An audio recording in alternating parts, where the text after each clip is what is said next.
Hello friends, नमस्कार। आप सभी को स्वागत है अपना YouTube channel talent study love पर। तो आज साइंस की क्लास नंबर 2 स्टार्ट करते हैं, जो कि आने वाले एग्ज़ाम एएलपी और टेक्नीशियन और भी जो एग्ज़ाम आने वाले हैं सभी के लिए इम्पोर्टेंट है।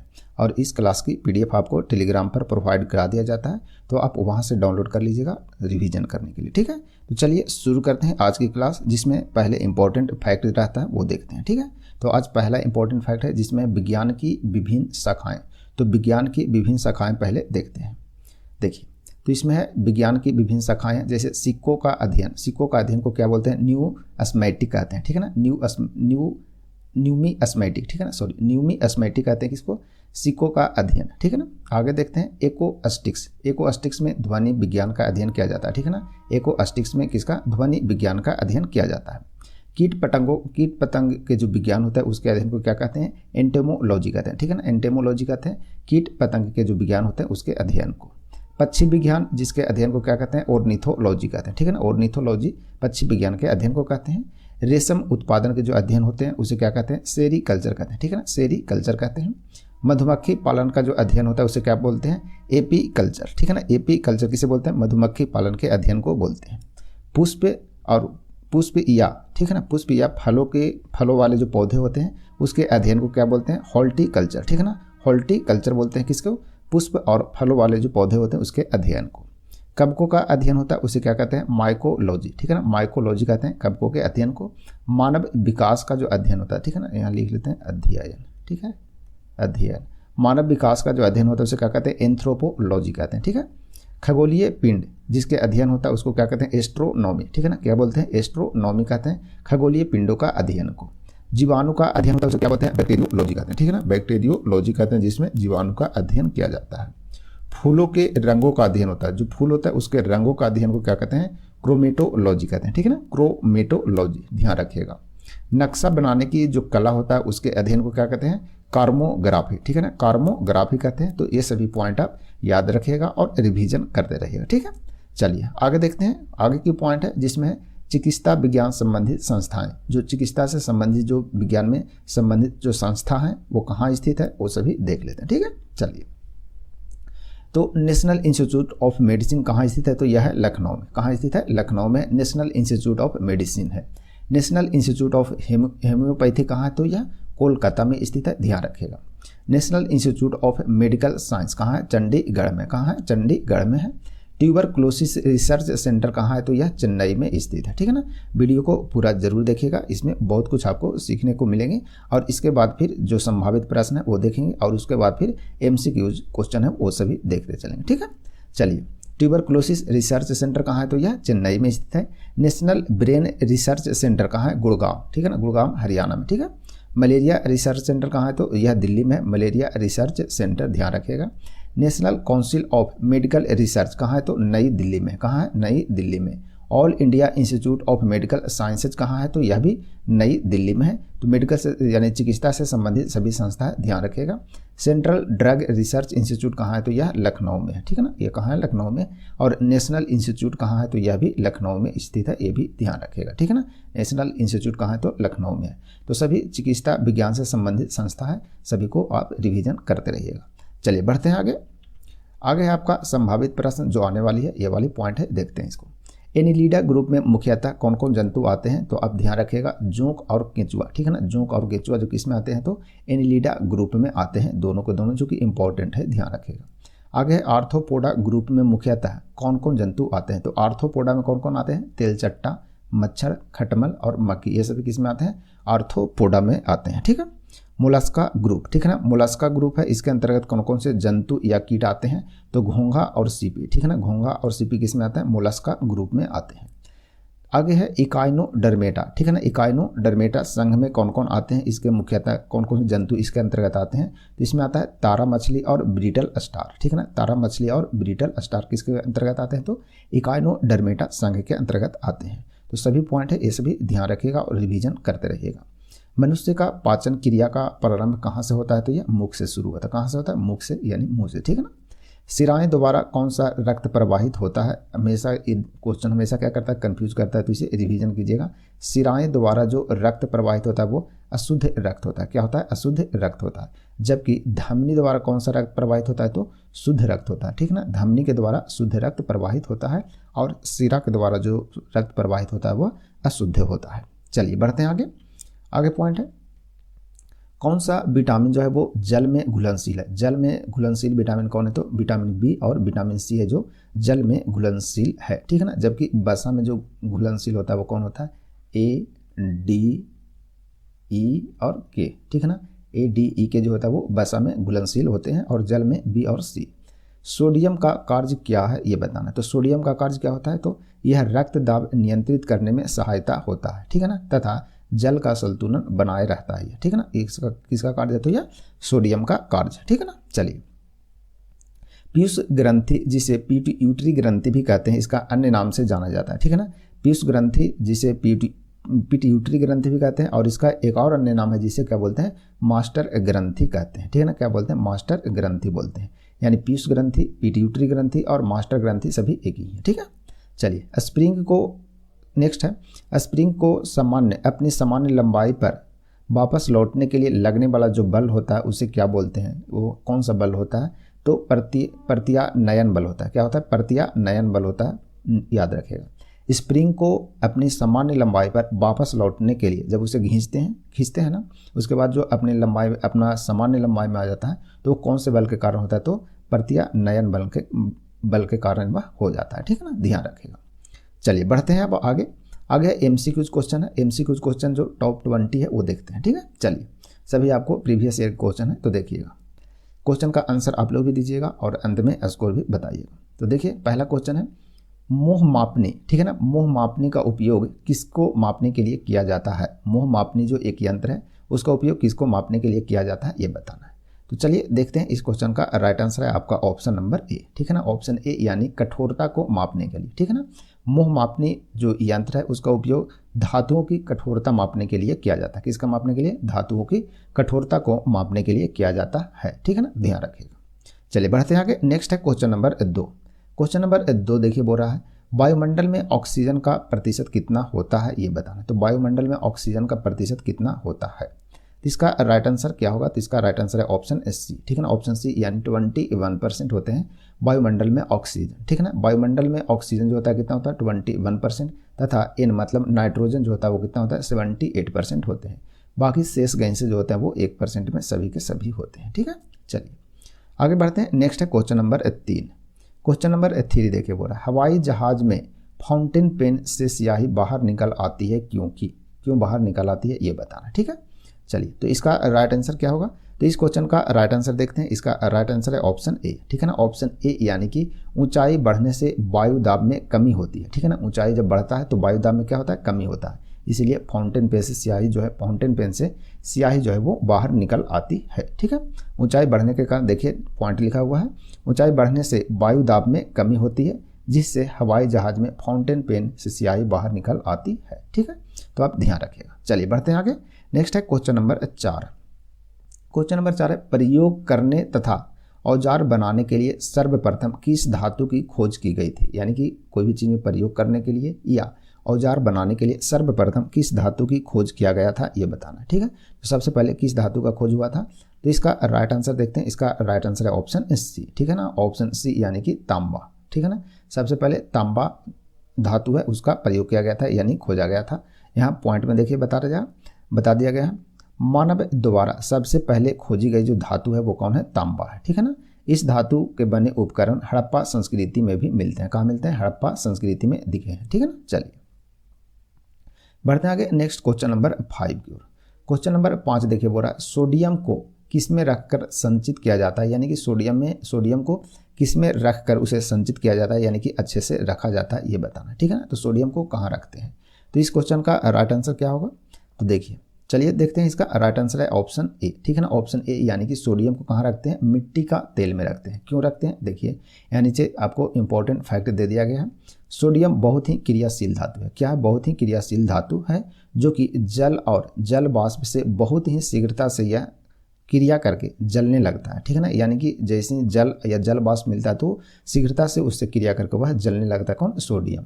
अतः इसलिए क्या रखता है? इसे मिट्टी के तेल में रखते हैं ताकि यह वायु में उपस्थित जो नमी है यानी H2O है उससे क्रिया न कर सके, ठीक है ना, न क्रिया करेगा और न ही वह जल पाएगा, इसलिए उसे मिट्टी के तेल में रखते हैं। किसे रखते हैं? सोडियम को।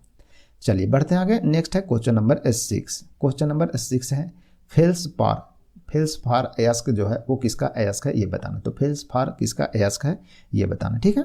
तो देखिए इस क्वेश्चन का राइट आंसर आपका ऑप्शन नंबर डी, ठीक है, ऑप्शन डी, यानी कि इनमें से कोई नहीं। फेल्सपार किसका अयस्क है?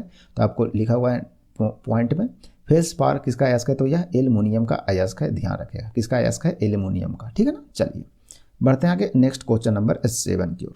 क्वेश्चन नंबर 7 देखिए बोल रहा है क्या, क्वेश्चन नंबर 7 बोल रहा है 1 ग्राम पदार्थ का तापमान, ठीक है ना, 1 ग्राम पदार्थ का तापमान 1 डिग्री सेंटीग्रेड बदलने के लिए, ठीक है ना, 1 डिग्री सेंटीग्रेड बदलने के लिए आवश्यक ऊष्मा की मात्रा को क्या कहते हैं ये बताना, ठीक है ना।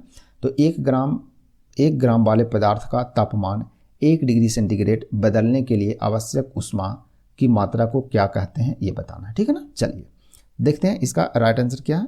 तो इस क्वेश्चन का राइट आंसर है आपका ऑप्शन नंबर बी, ठीक है ना, ऑप्शन बी, यानी कि विशिष्ट ऊष्मा उसे बोलते हैं। उसे क्या बोलते हैं? विशिष्ट ऊष्मा बोलते हैं। देखते हैं इंपॉर्टेंट पॉइंट है, किसी पदार्थ के यानी कोई भी पदार्थ है उसे 1 ग्राम का तापमान 1 डिग्री सेंटीग्रेड बढ़ाने के लिए आवश्यक ऊष्मा की मात्रा को उस पदार्थ की विशिष्ट ऊष्मा कहते हैं, ठीक है ना, क्या बोलते हैं? विशिष्ट ऊष्मा बोलते हैं। और यह जो पदार्थ है वह किस पर निर्भर करता है? तो प्रकृति पर, यानी पदार्थ की प्रकृति पर यह निर्भर करता है, ठीक है ना, ध्यान रखिएगा ये पॉइंट, यह पदार्थ की प्रकृति पर निर्भर करता है, ठीक है ना। चलिए बढ़ते हैं आगे नेक्स्ट क्वेश्चन नंबर 8 की ओर। 8 नंबर क्वेश्चन है, एक मनुष्य का तापक्रम 60 डिग्री सेंटीग्रेड है, ठीक है ना, एक मनुष्य का तापक्रम कितना है? 60 डिग्री सेंटीग्रेड है, तो उसका तापक्रम फ़ारेनहाइट में क्या होगा ये बताना है, ठीक है ना। चलिए तो देखते हैं, इसका एक सूत्र होता है तो ध्यान में रखिएगा हमेशा, C/5 बराबर F माइनस 32/9 बराबर K-273/5, ठीक है ना। इसे आप सेंटीग्रेड में, फ़ारेनहाइट में और केल्विन तीनों के तीनों आप इससे निकाल सकते हैं, तो ध्यान रखिएगा, ठीक है ना। तो अपने को पूछ रहा है क्या? फ़ारेनहाइट में बदलना है, ठीक है ना। तो फ़ारेनहाइट में अपन ए वाली सूत्र यूज़ कर लेंगे। सी मतलब सेंटीग्रेड आपको कितना दिया है? 60 डिग्री सेंटीग्रेड, तो 60/5, ठीक है ना। फ़ारेनहाइट निकालना है तो F माइनस 32/9, ठीक है, इतना को ही हल कर लेंगे क्योंकि केल्विन अपने को दिया नहीं है, ठीक है ना। तो अपने यहीं से हल कर लेंगे, तो काट देंगे तो हो जाएगा 12×5 = 60, गुना कर देंगे तो 12×9 = 108 बराबर F माइनस 32, यानी F बराबर कितना आ जाएगा? 140, ठीक है ना। 140 मतलब कि ए ऑप्शन इसका राइट आंसर होगा, ठीक है ना। यानी कि फ़ारेनहाइट में कितना होगा? तो एक मनुष्य का तापक्रम यदि 60 सेंटीमीटर है तो उसका फ़ारेनहाइट में जो तापमान होगा वो कितना होगा? 140 डिग्री फ़ारेनहाइट होगा, ठीक है ना। चलिए बढ़ते हैं आगे। नेक्स्ट है क्वेश्चन नंबर 9।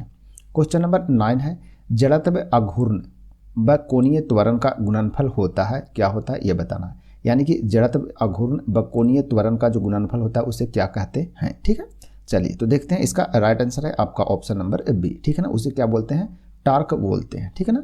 देखिए यहाँ इंपॉर्टेंट पॉइंट में है, टी मतलब टी जो है इसका मतलब होता है T बराबर I गुना A, जहाँ पर T क्या है? T है टार्क, जिसका मतलब होता है बल अघूर्ण, ठीक है ना। I मतलब है क्या? जड़त्व अघूर्ण है, और A मतलब है कोणीय त्वरण, ठीक है ना।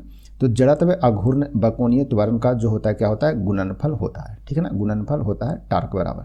तो टार्क बराबर गुणनफल यानी T बराबर I गुना A, ठीक है ना, I गुना A, यानी कि क्या बोलते हैं? उसे टार्क बोलते हैं। यानी कि जड़त्व आघूर्ण व कोणीय त्वरण के जो गुणनफल होता है उसे क्या बोलते हैं? टार्क बोलते हैं, ठीक है ना, ध्यान रखिएगा।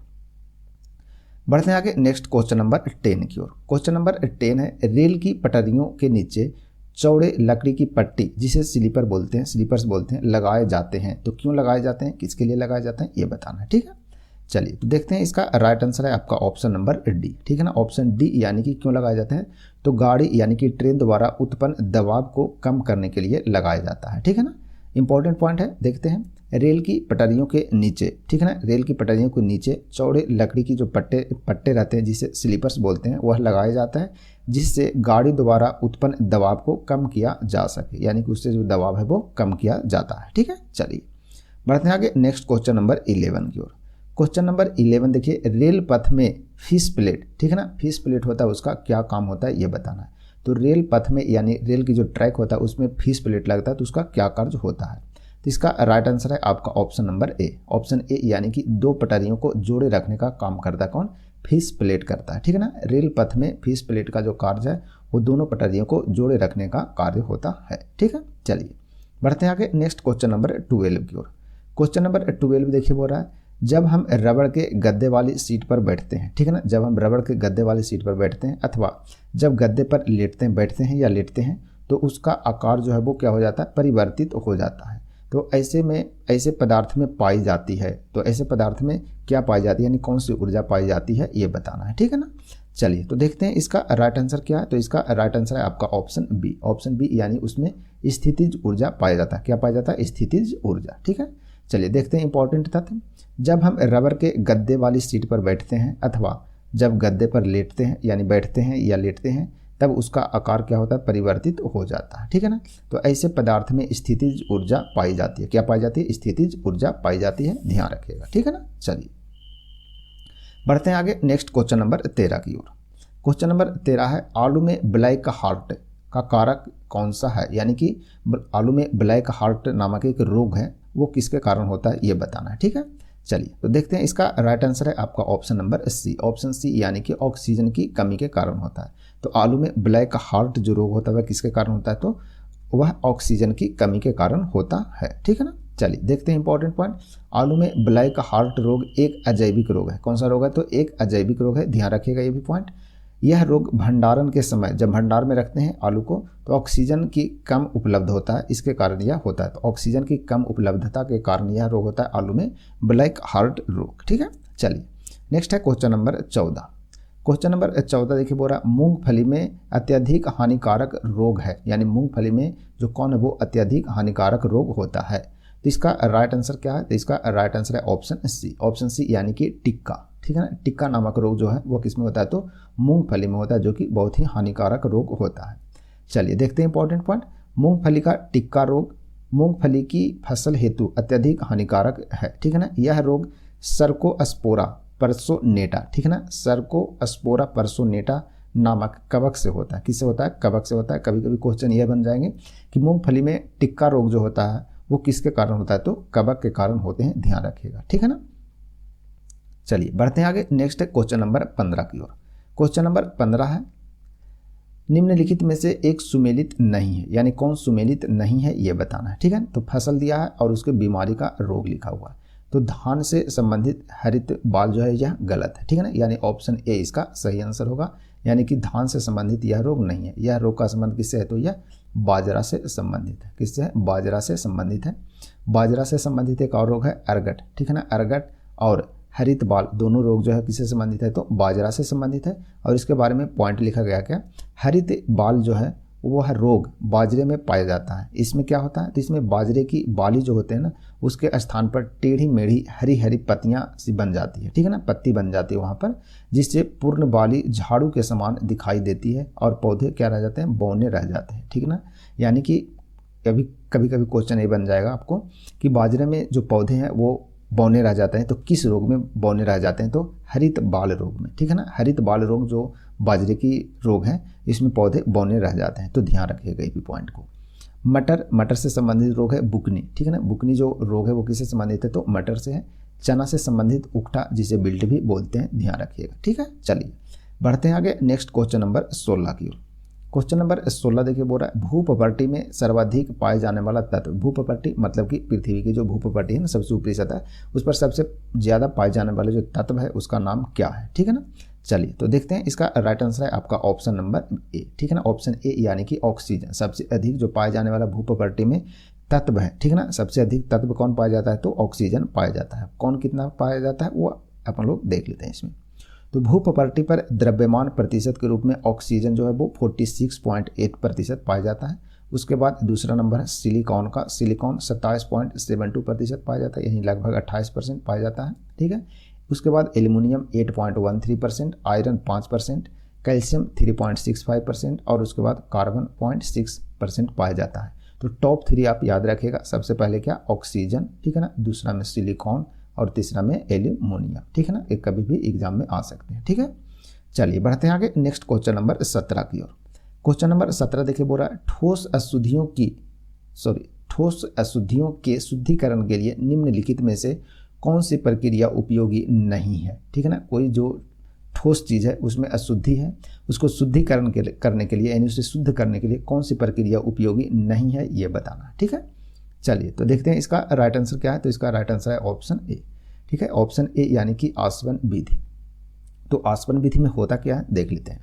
तो आसवन विधि की प्रक्रिया का जो उपयोग है वो तरल की अशुद्धि यानी लिक्विड फॉर्म में जो कोई चीज़ रहता है उसको शुद्ध करने के लिए किसका प्रयोग करते हैं, आसवन विधि का प्रयोग करते हैं। ठीक है ना, जबकि कोई ठोस अशुद्धि रहता है, ठीक है ना, कोई ठोस अशुद्धि है उसको शुद्ध करने के लिए ऊर्ध्वपातन या क्रिस्टलीकरण का उपयोग करते हैं इस विधि का, यानी ऊर्ध्वपातन और क्रिस्टलीकरण विधि जो है इसमें उपयोग करते हैं, ठोस अशुद्धि को शुद्ध करने के लिए करते हैं। जबकि आसवन विधि का उपयोग किसमें करते हैं, तो तरल यानी कि जो लिक्विड फॉर्म में रहता है उसे शुद्ध करने के लिए करते हैं, किसका, आसवन विधि का। ठीक है, ध्यान रखेगा। तो ये भी क्वेश्चन बहुत बनते हैं और ये भी क्वेश्चन बनता है, ध्यान रखेगा दोनों पॉइंट को। नेक्स्ट है क्वेश्चन नंबर 18 देख। क्वेश्चन नंबर 18 देखिए वो रहा है क्रोमेटोग्राफी की तकनीक का प्रयोग होता है। ठीक है ना, क्रोमेटोग्राफी जो तकनीक है वो प्रयोग होता है, तो किस में प्रयोग होता है ये बताना। ठीक है, चलिए तो देखते हैं इसका राइट आंसर क्या है। तो इसका राइट आंसर है आपका ऑप्शन डी। ठीक है ना, ऑप्शन डी यानी कि एक मिश्रण से पदार्थों को अलग करने में इसका प्रयोग किया जाता है, किसका, क्रोमेटोग्राफी तकनीक का प्रयोग किया जाता है। चलिए इंपॉर्टेंट पॉइंट देखते हैं। क्रोमेटोग्राफी रंगीन रसायनों के जो मिश्रण होते हैं उसको पृथक यानी कि अलग करने की एक रासायनिक तकनीक है। क्या है, रासायनिक तकनीक है। ठीक है ना, क्रोमेटोग्राफी है। चलिए बढ़ते हैं आगे नेक्स्ट क्वेश्चन नंबर 19 की ओर। क्वेश्चन नंबर 19 देखिए बोल रहा है निम्नलिखित में से किसी वस्तु के नमूने को हवा में खुला रखने पर कुछ समय के पश्चात गायब हो जाता है, यानी कुछ समय बाद यह गायब हो जाता है, जैसे कि कपूर, नेफ्थलीन अथवा शुष्क बर्फ।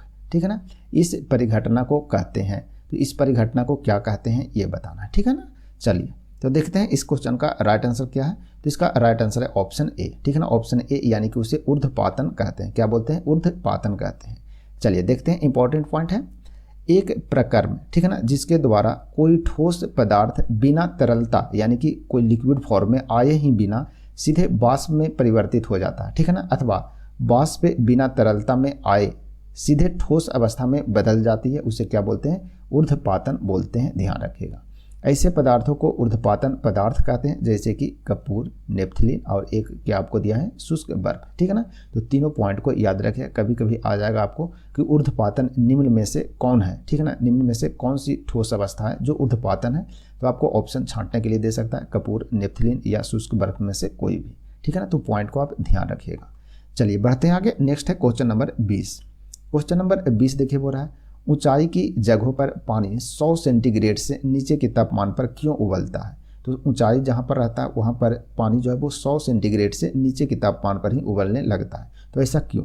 तो इसका आंसर क्या होगा, तो इस क्वेश्चन का राइट आंसर है ऑप्शन ए। ठीक है ना, ऑप्शन ए है, यानी कि क्योंकि वायुमंडलीय दबाव कम होता है। जब ऊपर जाते हैं तो जैसे जैसे ऊपर बढ़ते हैं तो वायुमंडलीय दबाव क्या होता है, कम होता है, अतः उबलने का बिंदु जो है वो नीचे आ जाता है और पानी उबलने की जो बिंदु है वो नीचे आ जाता है, यानी ऑप्शन ए इसका राइट होगा। ठीक है, चलिए देखते हैं, इंपॉर्टेंट पॉइंट है, ऊंचाई पर जाने पर जब जैसे जैसे ऊंचाई पर जाते हैं तो वायुमंडलीय दबाव कम हो जाता है, अतः जल का क्वथनांक घट जाता है। ठीक है ना, क्या हो जाता है, घट जाता है और जल कम ताप पर ही उबलने लगता है, और जल जो है वो कम ताप पर उबलने लगता है। इसी कारण ऊंचाई पर जाने पर, जब ऊंचाई पर जाते हैं तो खाना भी क्या पकता है, देर से पकता है। ठीक है ना, खाना देर से पकता है, तो क्यों पकता है, इसी कारण पकता है क्योंकि वायुमंडलीय दबाव कम हो जाता है। ठीक है ना, तो ये पॉइंट था, ध्यान रखिएगा सभी को। तो बहुत सारे इसमें क्वेश्चन थे, बहुत सारे आपको बहुत कुछ सीखने को इसमें मिला होगा। ठीक है ना, तो बताइएगा वीडियो कैसा लगा। वीडियो यदि अच्छा लगेगा तो वीडियो को लाइक और अपना YouTube channel talent study lover को सब्सक्राइब और शेयर जरूर कीजिएगा। तो मिलते हैं फिर कल से नए क्लास में फिर से, तब तक के लिए आप सभी को धन्यवाद।